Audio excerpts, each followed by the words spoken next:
Welcome back and prepared to be bedazzled because another ineffably epic video is slated to commence. Today I wanted to notify you of a reason as to why certain people feel that they live their lives on the ultra-hard difficulty mode. Certain people feel that they live their lives on the ultra-hard difficulty mode as a corollary of how cumbersome it is for them to sustain living their lives. Certain people deem it to be extraordinarily arduous for them to sustain living their lives in contexts in which they succumb to slavery by evisceration fees. This is because succumbing to slavery by evisceration fees can severely brutally impact a person's financial health. A type of modern slavery is slavery by evisceration fees.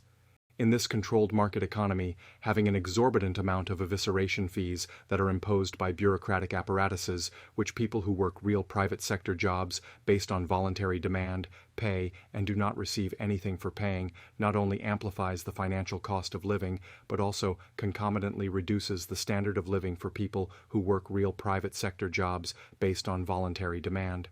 When a person's standard of living is reduced, then it can adversely impinge on his quality of life. In this controlled market economy, having an exorbitant amount of evisceration fees that are imposed by bureaucratic apparatuses, which people who work real private sector jobs based on voluntary demand, pay, and do not receive anything for paying renders it far more cumbersome for people who works real private sector jobs based on voluntary demand to be able to afford to attain a mediocre standard of living. Furthermore, in a controlled market economy, a person needs to have substantial wealth to be able to also afford to attain his basic needs, such as the housing need and transportation need. Moreover, in this controlled market economy, when people who work real private sector jobs based on voluntary demand pay evisceration fees that are imposed by bureaucratic apparatuses, they not only receive absolutely nothing for doing so, but also deplete their hard-earned money. By depleting their hard-earned money on paying evisceration fees that are imposed by bureaucratic apparatuses that they receive absolutely nothing for paying, it is also far more cumbersome for them to establish a sizable investment portfolio. If a person has more fiat currency on hand to earmark into acquiring investment securities, then it is less arduous for him to compound his wealth. By having more fiat currency on hand, a person has more fiat currency to allocate into acquiring investment securities that are able to furnish a person with recurring investment income, such as safe stocks that have high dividend yields from highly profitable companies, AAA-rated long-term corporate bonds from highly profitable companies, index mutual funds that have a stellar performance track record, actively managed mutual funds that have a stellar performance track record, index exchange-traded funds that have a stellar performance track record, and actively managed exchange-traded funds that have a stellar performance track record. An investor should be acutely aware that in spite of how enticing an investment security may be, he is not guaranteed to reap a positive return on investment if he decides to invest in purchasing an investment security. An investor should only consider investing in purchasing investment securities if he can afford to risk potentially squandering investment dollars. The imposition of evisceration fees amplifies the prices of products in an economy.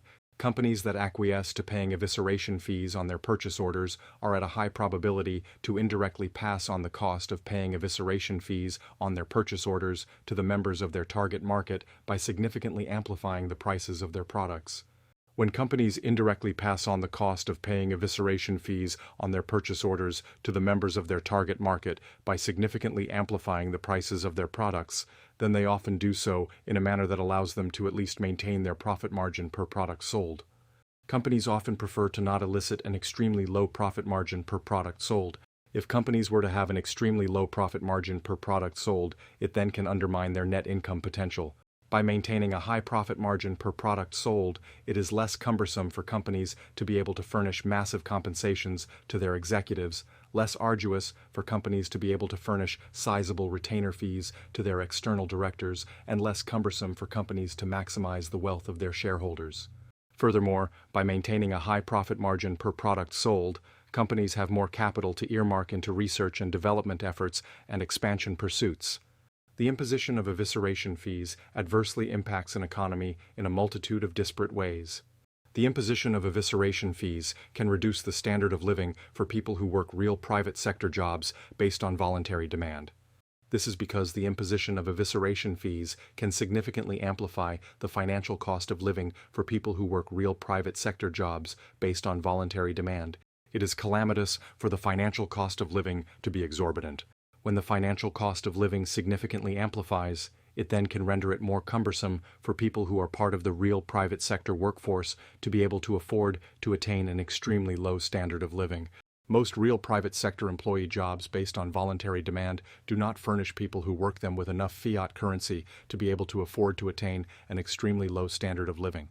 As of July of 2025, the total cost to attain an extremely low standard of living can be eminently sizable.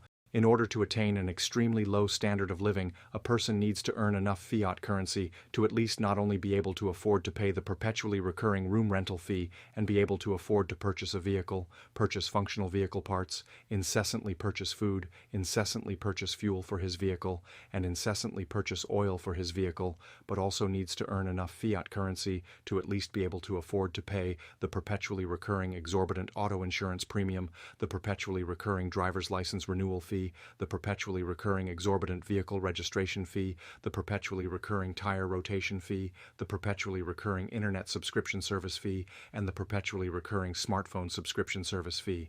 Certain people deem it to be extraordinarily arduous for them to sustain living their lives in contexts in which they succumb to metaphorically precipitously slumping into the financially indebted economic class. It is eminently undesirable for a person to be part of the financially indebted economic class. The financially indebted economic class is an economic class that is comprised of an exorbitant amount of financially indebted people who have egregiously low income levels. The people who are subsumed under the financially indebted economic class often have a financially destitute standard of living and are often unable to afford to attain their basic needs, such as the housing need and transportation need. An exorbitant amount of people who are subsumed under the financially indebted economic class work real private sector jobs based on voluntary demand. People who are subsumed under the financially indebted economic class have outstanding financial debt balances. The financially indebted economic class is an economic class that is comprised of financially indebted people who often have egregiously abysmal financial health. Having egregiously abysmal financial health can be eminently deleterious to a person's overall health since it can induce chronic stress. A financially destitute standard of living is the standard of living that people who are part of the financially indebted economic class have. People who are part of the financially indebted economic class do not aspire to have a financially destitute standard of living for the remainder of their lifetimes. Having a financially destitute standard of living can also adversely affect a person's well-being. Furthermore, having a financially destitute standard of living can also render a person all the more vulnerable to succumb to poor health. Moreover, having a financially destitute standard of living also denotes that a person lacks financial stability and financial security. It is eminently undesirable for a person to have a financially destitute standard of living, since having a financially destitute standard of living can adversely impinge on a person's quality of life. It can be ineffably calamitous for a person to have debt. Having debt can adversely impinge on a financially indebted person's quality of life, since it can be eminently cumbersome for a financially indebted person who lacks extreme wealth to be able to generate enough revenue to be able to pay off his outstanding financial debts, especially in contexts in which his outstanding financial debt balances continue to ceaselessly amplify from the accrual of recurring late fees and recurring interest fees. It is eminently undesirable in all facets to be laden with debt. It can be eminently expensive for a financially indebted person to service financial debts by making monthly payments towards his outstanding financial debt balances. When a financially indebted person pays recurring late fees and recurring interest fees on his outstanding financial debts, he then does not receive anything for doing so. An indebted person should aim to pay off his debts. Having financial debt can adversely impinge on a financially indebted person's financial health. Having debt can also render an indebted person all the more vulnerable to succumb to chronic stress, since it can be cumbersome for an indebted person to cope with the acute stress of being laden with debt.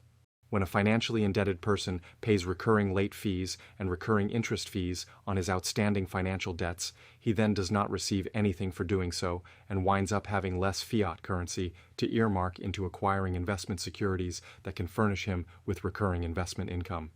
If a financially indebted person were to pay off his outstanding financial debts, he then can significantly augment his standard of living. If a person were to significantly augment his standard of living, he then can possibly improve his quality of life. I hope that you were enthralled, bedazzled, regaled, captivated, mesmerized, amused, floored, and fascinated. I hope that you were entrenched in the unalloyed epicness. Thanks for watching. Have a blissful day.